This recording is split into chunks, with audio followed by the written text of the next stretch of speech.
Right,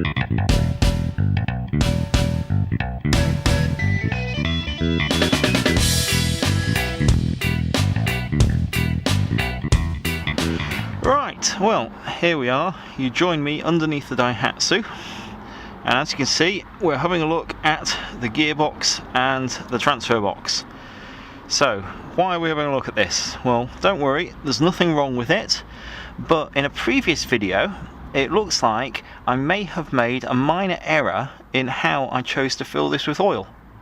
Because what I found that on the transfer box, you've got your drain plug, which is here, transfer box drain plug, and there's a check plug here, transfer oil check, and I used this plug here to fill the oil.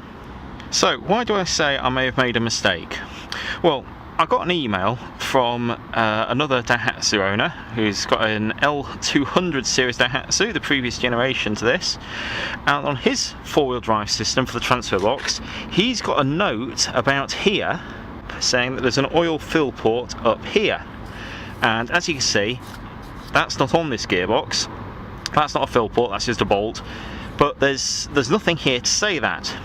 So what's the difference? Well, it turns out that there is a different fill port on the transfer box to the check port, and I'm going to go and show you now where that is. It's a little hard to see on the car, but I've got a way to show you. So here's a spare transfer box. Don't ask. This is the same spec as mine. This is off an L500 series car, and this is what we were seeing when we were looking under the car. So you got your transfer oil here with a drain and a fill plug, and you got your transmission drain plug with the fill plug being on the front of the gearbox over here somewhere. And as you can see, this is the view we've got from under the car. I've cleaned this up because it was absolutely horrible, but as you can see, that's what we've got. Plain casting. There's no sign here of an oil fill port at all. There, but watch this. If we come round the top, what do we have? Look, here we go. There's a hidden note there which you can't normally see from under the car because it's kind of shielded by this mount here. As we come round, it's a note there that says oil, pointing upwards, and that goes to this fill port here. So that is your oil fill port. That's what you're meant to use to fill this with oil. So where before, when I filled it up here, I should have filled it up here. Now that's not necessarily that much of a problem, and I'll show you why. As you can see, that port is about that much below that port if the gearbox is level, and when I was filling the oil I had the front of the car jacked up, so in reality the height of this port versus the height of that was probably about the same. So that's that port, that height. Let's go past. You can see where that fill port is, so they're about a level. So where I filled this up, it's probably filled to the same level as that, so it's not done any harm, but that is a much larger hole. That's a lot easier to get oil into.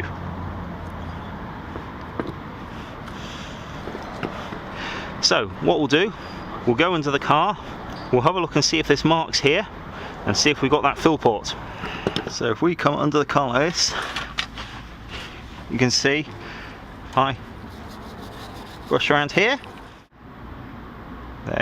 there you go. So you can see it does have an arrow pointing up, and there is a rubber bung up on the top here for the oil filler port. So let's clean any dirt off around there so it doesn't fall in.